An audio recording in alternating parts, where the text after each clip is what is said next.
Rethink with Umar Javed में हम मुसलसल ये समझने की कोशिश कर रहे हैं, समझने की एफर्ट कर रहे हैं as a student of history कि सब कॉन्टिनेंट को आज भी जिन मसाइल का सामना है, सब कॉन्टिनेंट के ममालिक को, पाकिस्तान को, इंडिया को, बांग्लादेश को, किसी हद तक साउथ एशियन रीजन को आज तक जिन मसाइल का सामना है, इनका ताल्लुक कहीं ना कहीं जाकर ब्रिटिश इंपीरियलिज्म के साथ जुड़ता है, ब्रिटिश दौर के साथ जुड़ता है। आज ब्यूरोक्रेसी का इंस्टीट्यूशन हो, आर्मी का इंस्टीट्यूशन हो, वेस्टमिनिस्टर डेमोक्रेसी हो, इस वेस्टमिनिस्टर डेमोक्रेसी के तहत पॉलिटिकल पार्टीज की करप्शन हो, आज एथनिक इश्यूज हो, लासानी इश्यूज हो, लैंग्वेज के इश्यूज हो, हत्ता के जो रिलीजियस इश्यूज हो, इस तरह के बाकी इस तरह के और बाकी अक्सर जो इश्यूज हैं उनका सिरा हमें कहीं ना कहीं जाकर ब्रिटिश दौर में नजर आता है। 1857 से लेकर 1947 तक ये हम मुसलसल समझने की कोशिश कर रहे हैं। इसी तरह जिस तरह मैंने अपने पिछले लास्ट व्लॉग में कहा कि पाकिस्तान में जो इश्यूज हैं, पाकिस्तान के जो बुनियादी बड़े इश्यूज हैं, इनका सिरा हमें सिकंदर मिर्जा के दौर में जाकर मिलता है। सिकंदर मिर्जा भी ब्रिटिश सिस्टम की ही एक प्रोडक्ट था। सिकंदर मिर्जा भी ब्रिटिश ट्रेंड, ब्रिटिश दौर में जिस तरीके से अपने इंपीरियलिस्ट डिज़ाइन को मुकम्मल करने के लिए, इंपीरियलिस्ट डिज़ाइन को कामयाब बनाने के लिए जिस तरह के शख्सियात की, अदारों की ज़रूरत थी, सिकंदर मिर्जा भी असल में उस ब्रिटिश इंपीरियलिज्म का ही एक प्रोडक्ट था। तो आज हम जानेंगे, समझेंगे रीथिंक विद उमर जावेद में कि सिकंदर मिर्जा के दौर में सिकंदर मिर्जा ने ऐसी कौन सी पॉलिसीज इख्तियार की जो आज तक पाकिस्तान में, आज भी पाकिस्तान में घुमा फिरा कर डायरेक्ट या इनडायरेक्ट तरीके से उन्हीं पॉलिसियों पर चला जा रहा है। चाहे वो फौजी जनरलों को एक्सटेंशन देने का मामलात हो, इंतखाबात को इल्तवा करना हो, इलेक्शन में करप्शन हो, किंग्स पार्टी के इशू हो, सुबैयत को ख़त्म करना हो यानी फेडरेशन को ख़त्म करना हो, ऐसे तमाम इश्यूज़ को आज हम सरसरी तौर पर देखेंगे जो सिकंदर मिर्ज़ा ने जिनकी बुनियाद रखी और पाकिस्तान आज तक इन मसाइल से जूझ रहा है। सबसे पहले रीथिंक विद उमर जावेद में खुशामदीद हिस्ट्री के ऐसे तमाम स्टूडेंट्स को, पॉलिटिकल साइंस के ऐसे तमाम स्टूडेंट्स को जो इवेंट्स को, वाक़यात को, एरास को कॉन्टेक्स्ट में समझने की कोशिश करते हैं, उन सबको वेलकम। अब हम देखते हैं, हमने पिछले हर व्लॉग में ये जायज़ा ले लिया था सिकंदर मिर्ज़ा की जो अपनी याददाश्तों पर मबनी जो अपनी किताब आई थी, या सिकंदर मिर्ज़ा के बारे में जो लिखा गया था, सिकंदर मिर्ज़ा के बेटे ने लिखा, हमने उसका ओवरव्यू एक किया था। आज हम चंद बुनियादी बेसिक से ऐसे वाक़यात तेज़ी के साथ देखेंगे कि जो वाक़यात आज तक नाम बदल गए हैं, चेहरे बदल गए हैं, लेकिन इवेंट जो है वो वही हैं। हत्ता कि ये कि कई तो ऐसे हैं जो बिल्कुल लगता है कि सिकंदर मिर्ज़ा के दौर में ही सिकंदर मिर्ज़ा ने जिस तरह किया था एज इट इज़ इसको अडॉप्ट कर लिया गया, बस नाम और चेहरे जो है वो बदल लिए गए हैं। चंद बड़े वाक़यात की तरफ मैं रोशनी डालूंगा। सबसे पहले तो जिस तरह अगस्त 1955 में सिकंदर मिर्ज़ा पाकिस्तान का गवर्नर जनरल बन गए। पाकिस्तान के गवर्नर जनरल तब यानी सदर नहीं होता था, गवर्नर जनरल कहलाता था, जो तब एक लिहाज से ताज बरतानिया का नुमाइंदा होता था, तर्जुमान होता था, चूँकि आइन नहीं था। तो अगस्त 1955 में सिकंदर मिर्ज़ा पाकिस्तान के गवर्नर जनरल बन गए। और उसके बाद सिकंदर मिर्ज़ा ने, क्योंकि सिकंदर मिर्ज़ा के हवाले से अगर मैं हॉर्सेस माउथ किसी किताब की बात करूँगा तो वो शहाब नामा है। अब कुदरतुल्लाह शहाब के ज़ाती नज़रियात से, सोच से इख्तलाफ रखा जा सकता है। मैं ज़ाती तौर पर ख़ुद जो कुदरतुल्लाह शहाब है उनके नज़रिए, उनकी सोच से इत्तफाक नहीं करता as a student of history. मैं उनको उनकी बिल्कुल कतई तौर पर इत्तफाक नहीं करता, लेकिन शहाब नामा में उन्होंने ख़ास तौर पर जो ये ग़ुलाम मोहम्मद, सिकंदर मिर्ज़ा और अयूब खान के दौर के बारे में कई अहम वाक़यात लिखे हैं। इनको मैं अहम इसलिए करार देता हूँ कि इन वाक़यात का डिनाइल नहीं हुआ, कि इन वाक़यात का किसी तरफ से अयूब खान या अयूब खान की फैमिली की तरफ से, सिकंदर मिर्ज़ा या उसकी फैमिली की तरफ से डिनाइल नहीं आया, तरदीद नहीं आई, जो इन तीन हुक्मरानों को लेकर शहाब नामा में कुदरतुल्लाह शहाब ने वाक़यात लिखे। तो इस हवाले से जो हमारे पास, हम एक लिहाज से कह सकते हैं कि अहम सोर्स या किसी हद तक प्राइमरी सोर्स, कि जिस शख्स को कुदरतुल्लाह शहाब को एज अ ब्यूरोक्रेट इन लोगों के साथ खुद काम करने का मौका मिला और कुदरतुल्लाह शहाब तब उनके राइट हैंड भी बने हुए थे, उन इस्लाह मशरों में हर तरह के इस्लाह मशरू राइट हैंड ही बने हुए थे। उन्होंने जो कुछ लिखा है तो हमारा ज़्यादा जो फोकस है, ज़्यादा यानी प्राइमरी सोर्स है, हम उसके ज़रिए इन वाक़यात को तेज़ी से समझने की कोशिश करते हैं।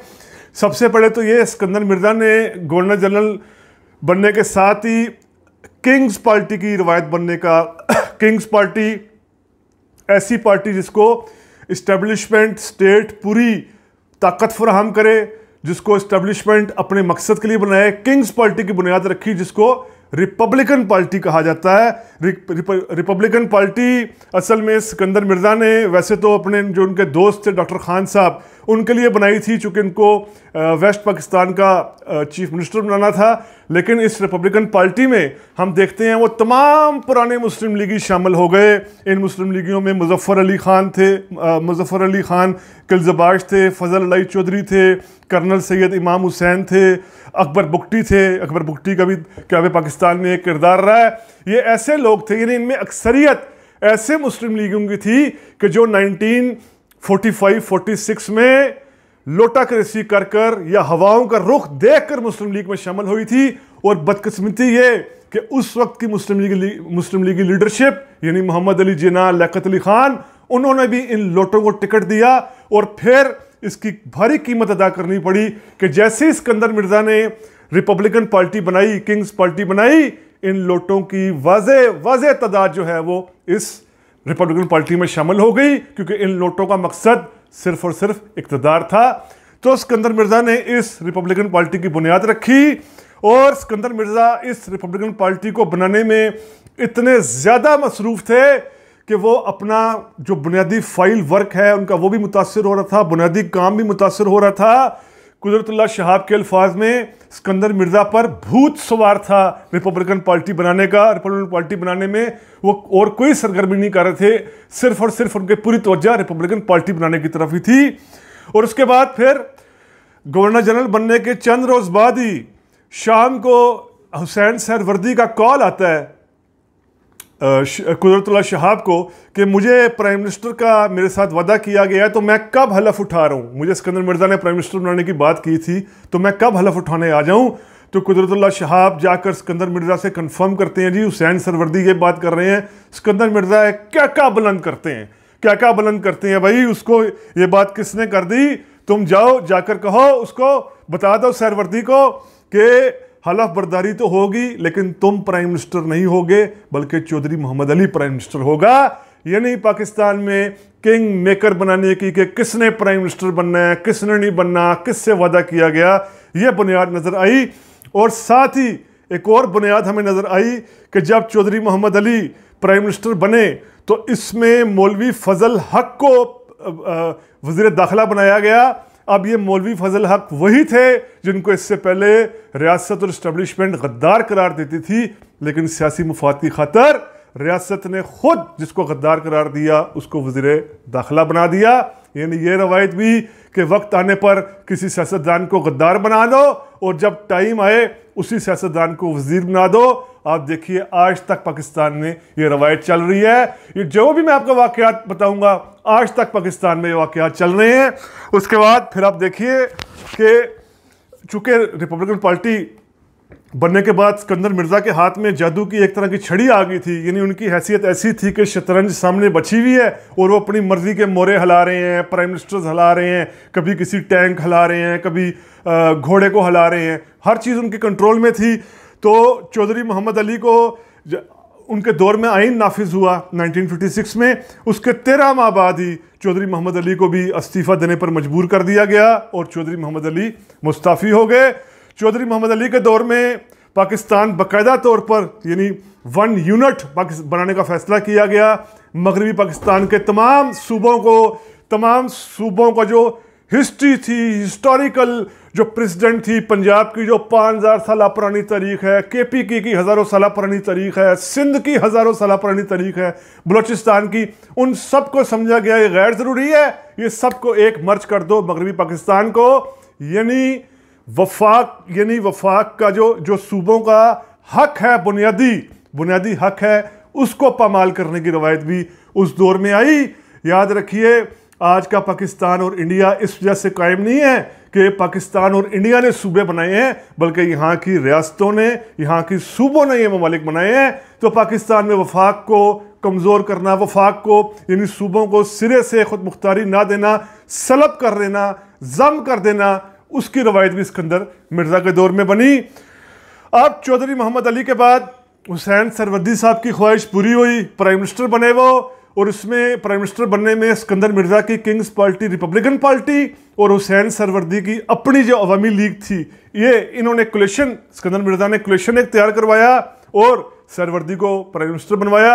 लेकिन 13 माह बाद सिकंदर मिर्ज़ा के इशारे पर रिपब्लिकन पार्टी ने साथ छोड़ दिया हुसैन सरवर्दी का, और फिर इनको भी मुस्ताफ़ी होना पड़ा। इसके बाद मिस्टर चंद्रीकर की बारी आई।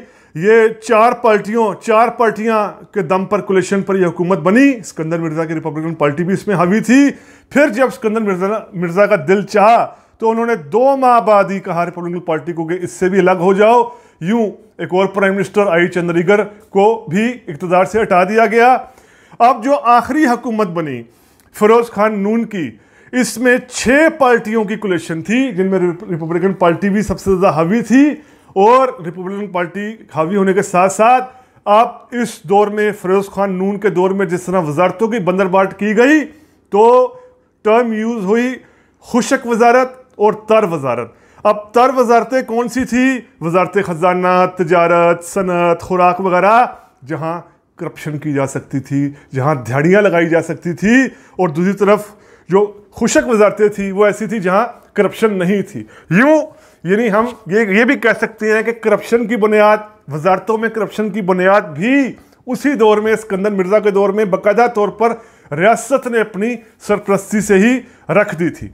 यूँ आइन नाफिज होने के बाद 56 के बाद यानी कुछ अरसे में 3 साल के लगभग के अरसे में 4 मरकजी हुकूमतें आई, जिनमें 11 पार्टियों ने हिस्सा लिया। यानी सिकंदर मिर्ज़ा के आने के बाद 11 पार्टियों ने 4 हुकूमतें बनी, जिनमें 11 पार्टियां शामिल थी। रिपब्लिकन पार्टी जो किंग्स पार्टी थी सिकंदर मिर्ज़ा की, वही इसमें सबसे ज़्यादा फैसला कुन किरदार अदा करती थी।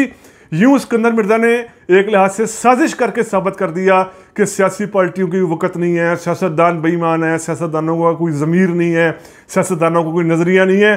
सिकंदर मिर्ज़ा ने एक खेल लगाकर ये खेल चलाकर साबित करने की कोशिश की। अपने से पूछिए कि आज तक पाकिस्तान में ऐसा नहीं हो रहा। और अब मैं आता हूँ एक्सटेंशन के मामले की तरफ।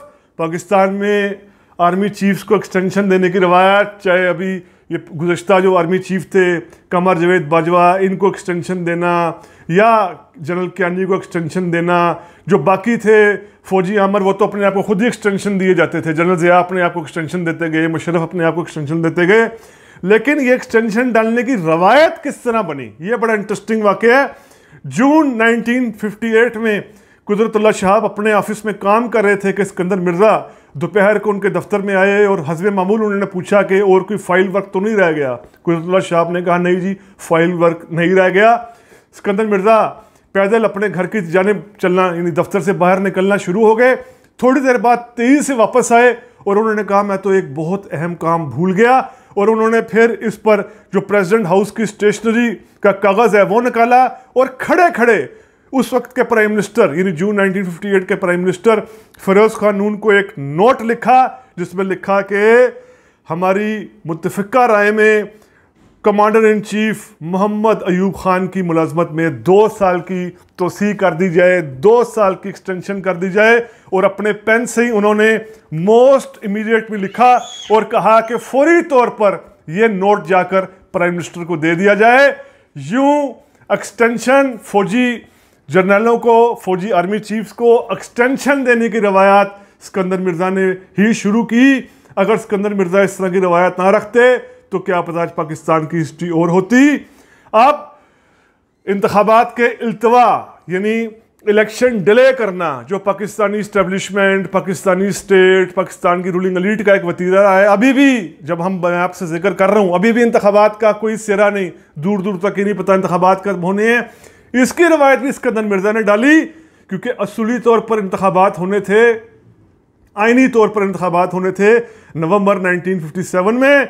लेकिन फिर हेरा फेरी कर कर 58 तक मुलतवी किए गए, क्योंकि सिकंदर मिर्ज़ा को पता था कि अवाम का पता नहीं क्या फैसला हो, वो इक़्तिदार में रहे ना रहे, उनकी हामी पार्टियों को कितनी सपोर्ट मिले ना मिले, क्या पता वाकई अवामी पार्टी को ना वोट दे। तो उन्होंने इंतखाबात नवंबर 1957 से इल्तवा कर 58 तक ले गए, फिर दोबारा हेरा फेरी कर 59 की तारीख 1959 में कराने का ऐलान किया। लेकिन हम जानते हैं कि ये इंतखाबात हो ही नहीं पाए, क्योंकि उससे पहले ही पाकिस्तान में आइन मनसूख कर दिया गया था मार्च 1958 में, और मार्शल लॉ लगा दिया गया था। अब एक और बड़ा अहम issue, Pakistani establishment, Pakistani state, Pakistani parties जिस तरीके से इस्लाम का इस्तेमाल करती हैं, कभी कोई कहता है इस्लामी निज़ाम लेकर आएंगे, कभी निज़ाम मुस्तफ़ा के नाम पर तहरीकें चलती हैं। रियासत मदीना का तो आपने खैर बहुत दफ़ा सुना होगा। अब ये मज़हब को पॉलिटिक्स में इंडल्ज करने की, साथ रिलेट करने की मिसाल मैं आपको देता हूँ। ये भी हमें शहाब नाबा से मिलती है कि सिकंदर मिर्ज़ा ने कुदरतुल्लाह शहाब को कहा कि अलमारी में ये कुरान मजीद का एक नुस्खा है, इसको ज़रा रख दें। कुदरतुल्लाह शहाब ने वो नुस्खा रख दिया, और जब देखा तो इस कुरान की जो पहला सफ़ा था, यानी उन्होंने कहा कि जहाँ से कुरान शरीफ शुरू होता है उसके पहले सफ़े पर कई सियासतदानों के नाम थे जिन्होंने कुरान के पहले सफ़े पर यह लिख कर दिया था सिकंदर मिर्ज़ा को कि हम हमेशा आपके साथ ही लॉयल रहेंगे, आपके साथ ही वफादार रहेंगे।